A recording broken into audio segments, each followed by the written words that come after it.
I'm Adam Laxalt, the former Attorney General of the state of Nevada. A few days ago, we presented to all of you. The mic's not working. You gotta hold it up. We presented to all of you that we would provide evidence of voter fraud in the state of Nevada. Now, how did we get here? Many of us were warning about the fact that the Democrats unilaterally, fundamentally altered our voting system inside 90 days. Yep. We warned that the state of Nevada was just simply not ready to give us a fully fair and secure election. We pointed out that this system that moved to mail-in balloting simply did not have enough checks in it. We pointed out that the voter rolls in Clark County had a lot of improper voters, and we pointed out that the signature verification process and these things were simply not going to protect the system. We were told that signature verification would save all chances of fraud.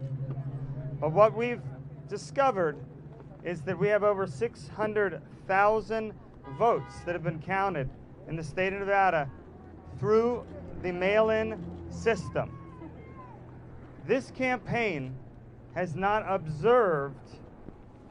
laid our eyes on a ballot signature, an envelope signature, and a voter roll signature on a single one of those 600,000 voters.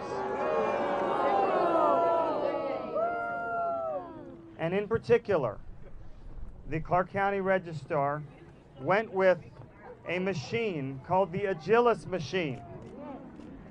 And at least 200,000 votes were counted through the signature verification process of this machine only. I will repeat for the media, no human beings looked at those signature matches to confirm they were in fact matches. Now we have artificial intelligence and computer photographic forensic experts that are absolutely positive that the fact that Joe Gloria, which was admitted in court, reduced the factory setting to 40%, that in order for that system to properly work would take months and months of testing with a large amount of experts, and that simply was not done. 200,000 of the votes went through this computer system that we cannot be sure verified these votes properly. Now, as we said, we were going to present evidence of major voter irregularities and voter fraud, and we've been pouring those out over the last 24 hours. I'm going to turn it over to Matt Schlapp to go into particulars. Thank you, Adam. It's in. Thank you. Someone even brought their dog. It's important. That dog might have voted. You're right. It's important. It's important for people to know that what happened in Vegas, the entire world needs to understand. In this point, in this election cycle, it is critical that the vast majority of Americans have confidence in the result of this election. We have seen political division like we haven't seen in a number of years. The way we resolve division, even when you don't get your way in an election, is to count every legal ballot and to make sure that we count every legal ballot and make sure that illegal ballots do not reduce the civil rights and the votes of those who voted legally. Amen. Since we've put this group together to scrutinize the information that we've been able to learn while being cut out of the observation process and the tallying that's going on in Clark County, we now have thousands of examples of voter irregularity. That takes several forms. I've been involved in politics a long time.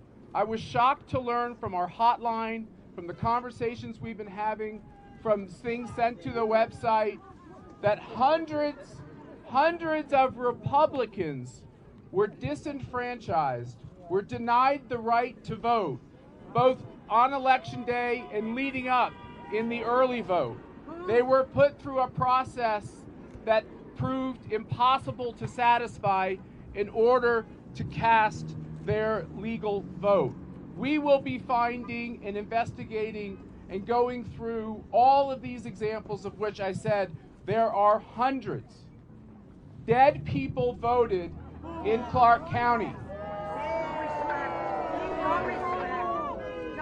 That is a tricky thing because obviously for these families, this is a very tragic reminder of a loss that they have just recently had to go through.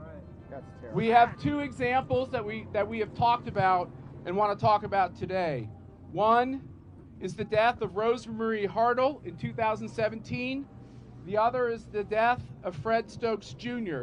in 2017. Miraculously, they both voted, which means that the voter file that was used to send out these mail-in ballots was not deduped by death records. We know that underage voters voted in this most recent election. How difficult would it have been to make it clear that nobody would have been mailed a ballot if they had a birth date after a certain year? We know that in this area, which has been gripped with the idea of an economic shutdown, that over 100,000 people left. Yet, through our due diligence, we've been able to find that at least 9,000 of them voted in this election. Non-Nevadans voting in Nevada. How hard would it have been to simply go through the available databases to dedupe all those who had moved away from the voter files before these ballots were mailed? Exactly. We have, over the last couple days, had many brave people call us who have witnessed tampering, who have witnessed wrongdoing. These are brave whistleblowers. Yes. Yeah, very brave. Yeah. Yes. Workers. Heroes. Yes. These folks worked in the counting center, were involved in the tallying, and Fox News recently reported that one of these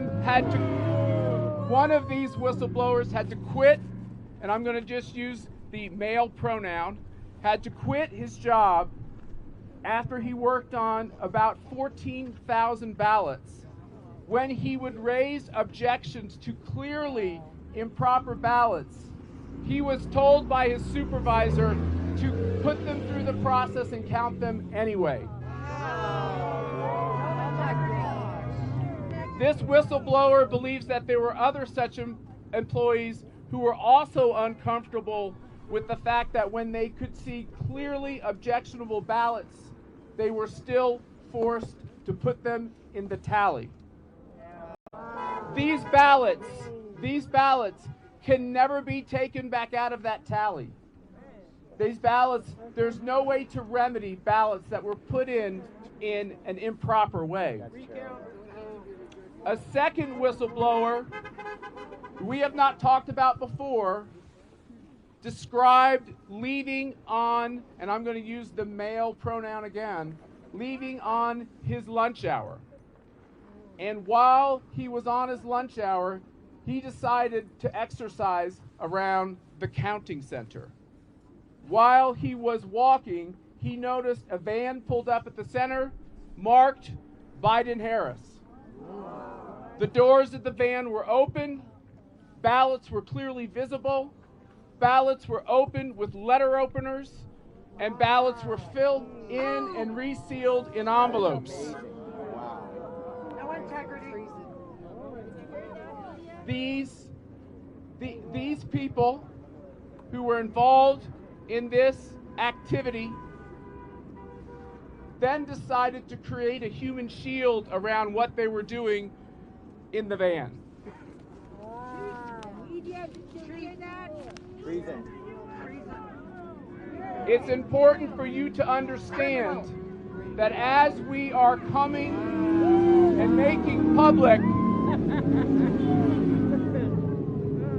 it's important for you to understand that as we are making this information public, we are on the outside looking in. I've never experienced an election where the idea of observing the count was considered out of bounds. But yet I think it is clear that with the evidence we're presenting, that if we had more information and this was a more regularized and legal process, we would be able to tell you even more. As I said, dead people voted in Nevada. One of those people who voted was Rosemarie Hartle, God rest her soul. We have a friend of the family, Marianne Rambola, who would like to talk to us now. Hi, Kirk Hartle, her husband, could not make it today as he's in transit, though I am here to say that it is heartbreaking what is happening in America, and for this family to be exploited, or anybody who has faced a tragedy in losing somebody and their vote has been counted as a deceased person. This is just not America, and this is not right, and things need to be heard and taken care of, because it's just heartbreaking for my friend Kirk and his family to have received this information that her vote has been counted. Thank you.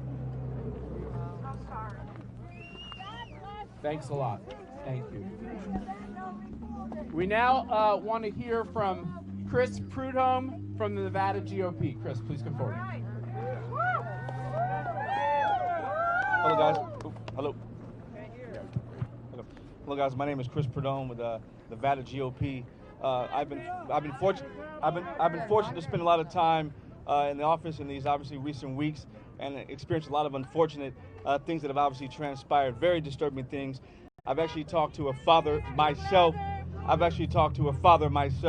of a 17-year-old son. He decided to call us at the office and explain to us that his son registered to vote but actually received the ballot at 17 years old. These are things that are unacceptable. The voter rolls need to be clean. There are numerous amounts of issues. You have 7,600 individuals who were entered in the national change of address, and those individuals we are actually verifying at this moment if they actually voted or not. You have 176,000 individuals who have left the state of Nevada. We're verifying that as well to make sure that correlates with any other information to see if they voted any other place. And what Matt said earlier, 9,000 individuals, a mailing address, who voted by mail in this election. We're also verifying that to see who did or did not vote. And some of it could be wrong, some of it could not be wrong. But the bottom line is this, folks. There's a serious issue going on, and we're not saying anything, but all we are looking to say is we want a fair and free election. The media does not get to decide who is president. It is simply about having a fair and free election, and that's all we're simply saying, because we have an election coming up in January. We have midterms coming up again in 2022 and another presidential election in 4 years. So we want to continuously make sure that the voter rolls are clear and they are cleaned out, because even one is too much. The fact that we have dead people on the voter rolls is unacceptable. That shows that there is a major issue and a major problem, and this will not be tolerated.